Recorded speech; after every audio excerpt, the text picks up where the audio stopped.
visiting in New York. Alex Sanchez, let me understand this new piece of information. So this dentist, he's leading a double life.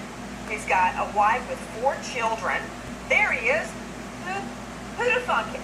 And he's got a mistress with a tot boy. The tot belongs to another man, I think a former husband.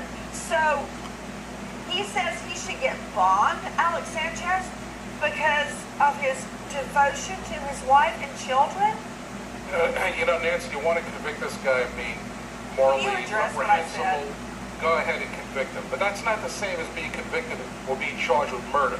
And as far as the case goes with the child, you have not mentioned... Whoa, wait a minute. Look at your screen. Look at your screen. I'm going to come back to you. Look at this. No wonder he's charged with bilking a client out of $80,000. I guarantee you, that did not go to my cavity filling, okay? Check this crib out. I mean, whoa. Okay, Sanchez, back to you. Regarding the child's injuries to the head, which you didn't mention, was this kid had a very cranial malfunction of the head. That's why the kid is wearing a helmet. And there's a real question existing whether or not the injuries that were caused to that child occurred in some other way because this child had a weakened head.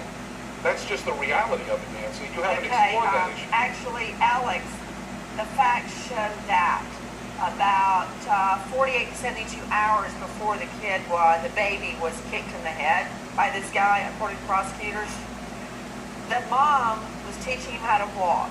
I don't believe he was still wearing the helmet anymore, and that helmet is now pretty common with premature children. Right. But the baby fell down 3 carpeted stairs, and this mom is so overprotective, she races the baby to the hospital. She didn't even bother calling 911. It's apparently, Alex and Kirby, a new subdivision. It's not even on Google. First, I didn't believe that till myself and a lot of people on our staff tried to Google her address. It doesn't even come up. Instead of doing 911, she jumps in the car, races the baby to the hospital. She gets there, the baby's fine. I don't even think he got a bruise. So, 48 hours before this incident, the baby's perfectly fine. Then, this happens. The mom hears a thud. She goes, "What was that?" And the dad, the married boyfriend says, "Oh, it's me. I threw a bowl to the puppy." She goes, "Oh, okay." And then suddenly, the baby's in a coma.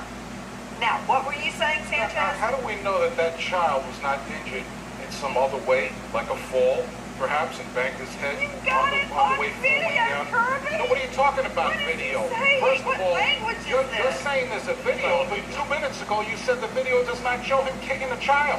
Let me explain that. That was my the video was question. erased by the mother. That's the other part. You got this super concerned mother who you are also saying is erasing the video No, of I her didn't child. say that. Dave Mack said that. Well, now, it hold doesn't on. make any sense. Put them up, please. Kirby Clemens, Alex Sanchez. Justin, I asked you the same question. If video was erased, how do we have video of him kicking the baby in the head? Go ahead, Justin. Okay, so there's video that shows him making kicking motions that the prosecutors say would be consistent with the injuries the baby has to the head, but where the baby is on the floor at that time is blocked by a pillar, so it's not actually within the view of the camera. What we're saying, Sanchez and Clements, before you strike up the band again, this idiot apparently erased the wrong thing. Here's video from Fast Braces Technology on YouTube. So what we've got, you know what, Joe Scott Morgan, certified death investigator and professor of forensics at Jacksonville State University. Joe Scott, apparently the idiot went in and tried to erase the video, but he left the portion of where he rears back with his foot. He kicks like he's, a punter for Notre Dame, for Pete's sake. And then he lifts up the baby in the video, and the baby's all limp. He's holding the baby all limp, and he's got a piece of pizza in the other hand. You know, that's where a picture says 1,000 words. But I want to hear what you have to say, Joe Scott. Yeah, absolutely, Nancy. Yeah, kind of nonchalantly, doesn't he? This is a 19-month-old baby that has serious health problems in the first place, and his name was Lincoln.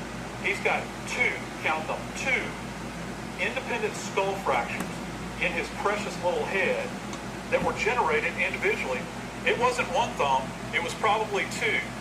Now, how it was perpetrated, I'm not necessarily sure, but those types of injuries would require somebody with the force of a kick to have generated them in order to fracture this area. And then this child immediately goes limp. The brain begins to swell. He's probably going to be in agonizing pain until he lingers on and finally dies. This is a horrible, horrible set of circumstances. I have no idea why this person, this stranger in this family, was in control of this child and the mother was in the other room. It's very disturbing on many levels as far as I'm concerned.